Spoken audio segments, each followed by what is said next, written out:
Prime Minister, you've come here today to the BBC instead of doing the interview at the site where you just were. Why is that? Well, what I want to talk about today is what the government is making available to the victims of this absolutely horrendous tragedy. I think we were all, when we saw the horrific scenes of what had happened at Grenfell Tower, we all were deeply affected by that. It's absolutely horrifying. And I've been hearing stories today from people about their experiences. I've also been hearing from the local community about the issues and concerns that they have. Now, the government is making £5 million available for those emergency funds for people who need just to get money to be able to buy the normal things of everyday life. This morning I was in one of the hospitals meeting some of the victims there, and one of the women said to me, basically she ran out of this Grenfell Tower basically with a t-shirt and a pair of knickers. She has nothing. That's why the government is putting that funding in. There are other things we'll do as well to provide support for people, to ensure they're rehoused within 3 weeks. But immediately we need to ensure people have the help they need. There is a need for the public to hear you say in words of one syllable, something terrible has happened, something has gone badly wrong, it is our fault, we acknowledge that and accept responsibility. This has been, something terrible has happened. This is an absolutely awful fire that took place. People have lost their lives, people have had their homes destroyed, they have fled for their lives with absolutely nothing. Do you accept that you misread the public mood on this one? You misread the anger that people feel about this. They shouted coward at you this afternoon when you left St Clement's. What I have done since this incident took place is, first of all, yesterday, ensure that the public services had the support that they needed in order to be able to do the job they were doing in the immediate aftermath of this. But that's 3 days on, Prime Minister. This is Friday evening. They needed those things in place on Wednesday. There were people we spoke to who were housed for one night, didn't know where they'd spend the next night, had no money to spend on food, and were not told anything by anyone. No one was in charge. What I have done today is ensured that we are, as a government, putting that funding in place for people in the area.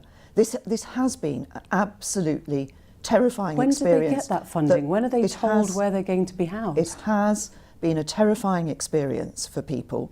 This is why, when I heard stories yesterday from the emergency services about the issues around the fire. That's why I came straight back to Downing Street and I ordered a public inquiry. And we'll make sure that takes place as soon as possible to get to the bottom of this. But this is not just about finding out what happened. This is not just about finding out who was responsible for what happened.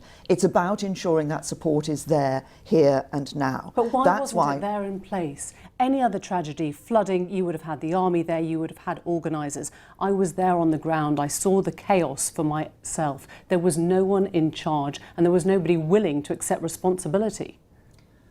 We are ensuring that support is put in place for people. Now, that means that money should be made available, and we have to, one of the things I've just heard from people is about making sure that that money actually gets through to people. And that's a very real issue, because we have to, as government, make the money available. But I want to ensure that people actually get that money in their hands so they can go and buy the things that they need. They're being rehoused outside the borough. They're being rehoused in places they don't know and don't live, don't have friends, don't have family. We are committed to ensuring that people are rehoused as far as possible within the borough or in neighbouring boroughs. Some people may actually want to go to another part of London where perhaps they have a greater support network, where they have friends and relatives. We are ensuring that within 3 weeks people will be rehoused so they have a home to go to. I ask you again, do you accept though that you misread the public mood, the level of anger? You didn't go and meet residents and they really resented that. This was a terrible tragedy that took place. People have lost their lives and others have lost everything, all their possessions, their home and everything. What we are doing is putting in place the support that will help them. But it is a terrible tragedy. I have heard horrifying stories from the fire brigade, from the police and from the victims themselves who were in that tower, but also from other local residents, some of whom of course have not been able to go back to their homes either. And What I'm now absolutely focused on is ensuring that we get that support on the ground. As I say, government is making money available. We're ensuring that we're going to get to the bottom of what's happened. We will ensure that people are rehoused, but we need to make sure that that actually happens. This was preventable, wasn't it? In 2013, a coroner had safety recommendations which included putting sprinklers in all these buildings, and it was never done.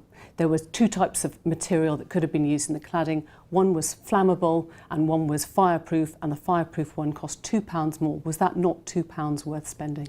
Well, we have yet to find out what the cause of the fire was. The fire brigade, the fire service are doing that. You could have stopped it spreading by spending £2 more on the cladding. The fire service are looking at what the cause of the fire was. And it's important that we get to the bottom of this, that we find out exactly what happened. But you were recommended this in 2013. You were in government there, and the coroner said you can stop this with a sprinkler system in every block. And the government has taken action on the recommendations of the coroner's report. But what we need to do in relation to this incident, to this horrifying fire, is to make sure that we get to the bottom of why this fire took place, what happened, why did it spread so unexpectedly and so ferociously and so quickly. But we know that Gavin Barwell sat on a report from last October that he should have looked at. He knew about these recommendations then. No, the government acted on recommendations from the coroner's report, but what we need to do is ensure that in relation to this fire, we do find out what caused the fire. Now, that will be done. The fire service will make a report. The fire service will look at what it was that immediately happened. But beyond that, the public inquiry will get to the wider issues of responsibility Just in relation terms to of this. reassuring, there are 4,000 other high-rise blocks. There are many, many residents tonight wondering what kind of precautions you're taking. When will you be able to tell them that they are safe when they go to sleep in their beds? Well, the government is doing everything in its power to ensure that people are safe. We've identified those buildings, and over the weekend, now and over the weekend, people are going in and inspecting those buildings. We will do everything in our power to make sure that people are safe. Does the culture have to change now? Does it have to be a culture where you start putting health and safety first instead of cutting corners? What we need to do is to ensure that immediately people have the support that they need in order to deal with what is a horrific and terrible circumstance that people are in. We then also need to look at how this happened, why it happened, and what lessons need to be learnt. And if action needs to be taken, we will take it. Prime Minister, thank you. It doesn't matter what she talks about, because she's not going to be Prime Minister for very much longer.